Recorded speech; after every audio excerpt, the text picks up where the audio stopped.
Bonjour, entrons encore un peu plus dans le règne de Louis IX.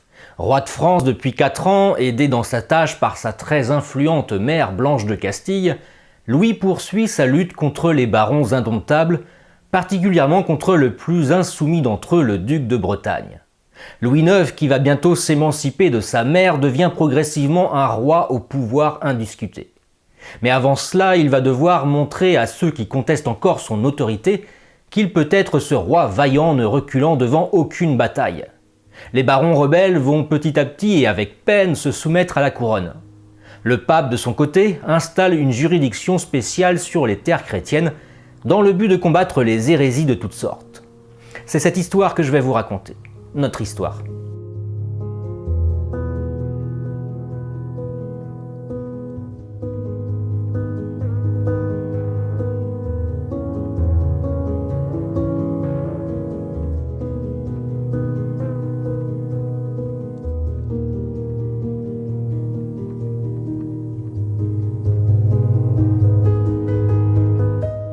Le roi d'Angleterre, Henri III Plantagenet, voulait coûte que coûte récupérer les anciennes possessions continentales anglaises.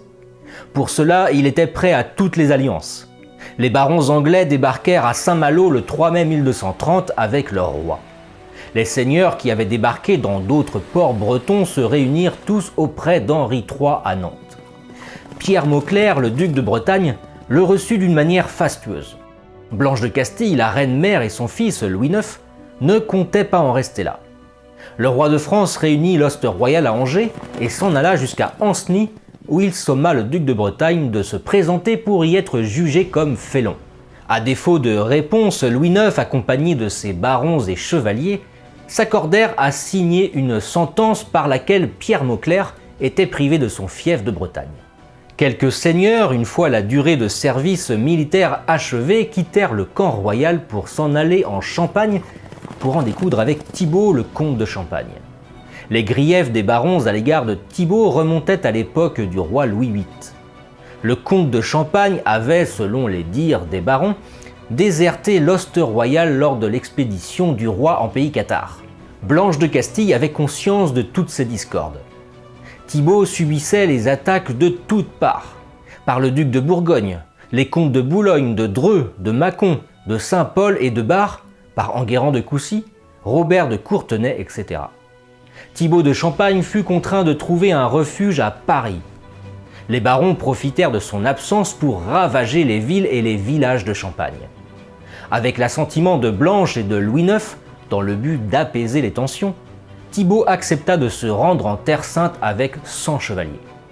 Les barons devront quant à eux observer les privilèges et les droits du royaume. La pacification fut jurée au mois de septembre 1230.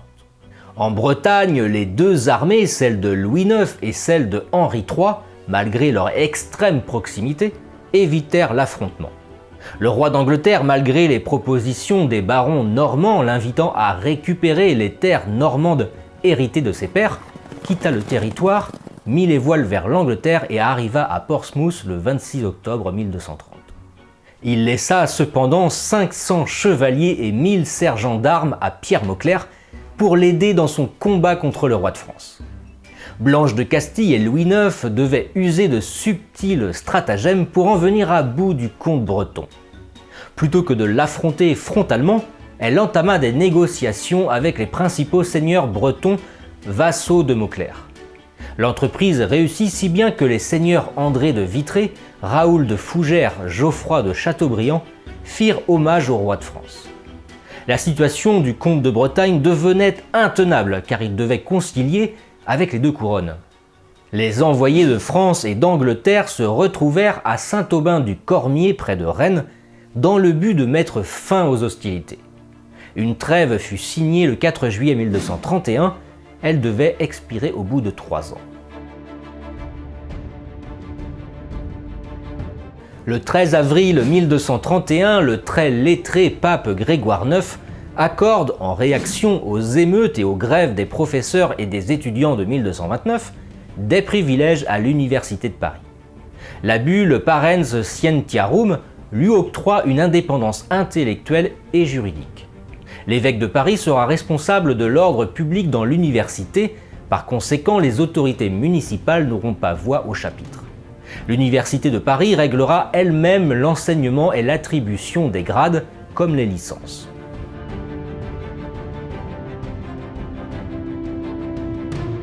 Dès le XIIe siècle, les papes Innocent II, Lucius III ou encore Innocent III avaient jeté les bases d'une juridiction spéciale dédiée à purger les hérésies. Le mot inquisition, du latin inquisitio, enquête, provoque chez nos contemporains une réaction allergique, alors que ce terme ne désigne qu'une technique judiciaire. Pour la société médiévale, le christianisme structure l'ordre social. Par conséquent, l'hérétique est considéré comme un fauteur de troubles, mettant en danger l'ordre social, qu'il faut donc réprimer. Après le traité de Meaux-Paris qui mettait fin à la croisade albigeoise, le concile de Toulouse, la même année, mit en place pour la première fois l'Inquisition dans le Languedoc dans le but de rechercher et de punir les hérétiques cathares. Le pape Grégoire IX, le 11 octobre 1231, confia aux ordres mendiants, dominicains, franciscains, le soin d'enquêter et de ramener les hérétiques à la vraie foi. De par leur style de vie, piété, pauvreté, ils semblaient être les plus à même de convertir les cathares. Auparavant, cette mission avait été confiée aux évêques. Contrairement aux idées reçues, les inquisiteurs médiévaux, qu'il ne faut pas confondre avec les inquisiteurs espagnols, portugais ou romains du début de la Renaissance, appliquaient essentiellement des peines spirituelles comme la prière, la pénitence ou de simples amendes. Pour les plus téméraires, cela pouvait aller de la confiscation des biens et jusqu'à la peine de mort en ultime recours pour les apostats et les relapses. L'Inquisition fut officiellement créée en avril 1233 par la bulle Iliae Humani Generis du pape Grégoire IX. Le 13 avril de la même année, le pape nomme les premiers inquisiteurs au royaume de France parmi les dominicains et les franciscains. L'ancien cathare devenu dominicain, Robert le Bougre, est nommé inquisiteur en Bourgogne. L'Inquisition s'étend désormais à tout le royaume de France.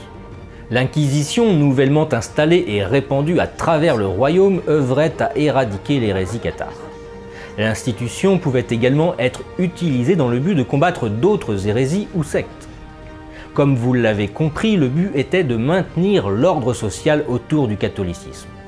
C'est dans ce contexte que dans le midi du royaume, l'Inquisition fut sollicitée pour dénoncer les écrits de Moïse Maïmonide, un rabbin du XIIe siècle, considéré comme une autorité juive médiévale. En cette fin d'année 1233, les livres de Maïmonide, dont le célèbre Guide des égarés, furent brûlés par l'Inquisition.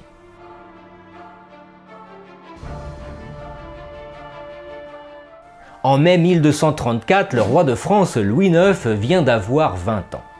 Il est temps de lui trouver une épouse. Le comte de Provence Raymond Béranger IV a 4 filles, dont l'une, Marguerite, âgée de seulement 13 ans, semble remplir toutes les conditions.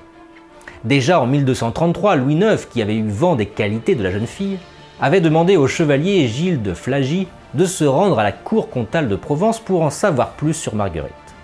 Jean de Nesle, Gauthier Cornu et Maurice de Sully sont alors désignés comme négociateurs du contrat de mariage. Le 30 avril 1234, les deux parties se mettent d'accord. Le roi s'engage à épouser Marguerite de Provence avant l'Ascension. Le 27 mai 1234, Louis IX et Marguerite de Provence se marient en la cathédrale de Sens par l'archevêque Gauthier le Cornu. Tous les grands personnages du royaume participent à la noce, le jour est à la fête. Le lendemain, le 28 mai 1234, la toute jeune Marguerite est couronnée reine de France.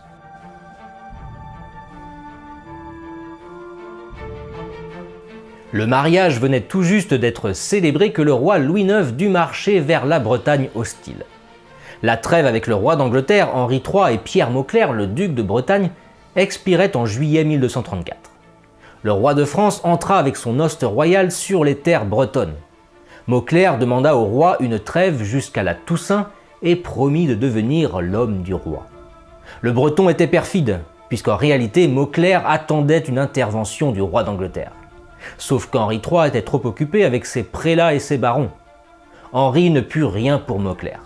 Acculé, le duc de Bretagne rendit son hommage lige au roi de France, lui livra 3 châteaux en Bretagne et renonça aux fiefs qu'il possédait hors de ce duché. Sa soumission était véritable. Enfin. La croisade des barons, lancée à la fin de la décennie, permit à ces pro-chevaliers de mettre leur énergie au service d'une noble cause et ainsi permettre au royaume de France de jouir d'une tranquillité momentanée. Louis IX avait enfin réussi à pacifier son royaume. Les principaux barons, fraîchement soumis, pourront bientôt utiliser leur fougue et leur bravoure pour défendre la plus noble des causes, la Terre Sainte. Tout comme Louis IX qui mettra sa fonction au service de la croix. Les années qui s'annoncent vont porter le roi de France au sommet de la chrétienté médiévale. Mais ça, ce sera pour les prochains épisodes. Bonne journée et à bientôt. Vous avez aimé cette vidéo? N'oubliez pas de vous abonner à la chaîne et d'activer la cloche pour être tenu informé de toutes les prochaines publications, de laisser un commentaire et de partager la vidéo. Et si vous voulez soutenir mon travail, n'hésitez pas à faire un don via ma page Tipeee ou bien de commander un livre de ma maison d'édition, les éditions Vox Gallia. Merci et à très vite, vive la France!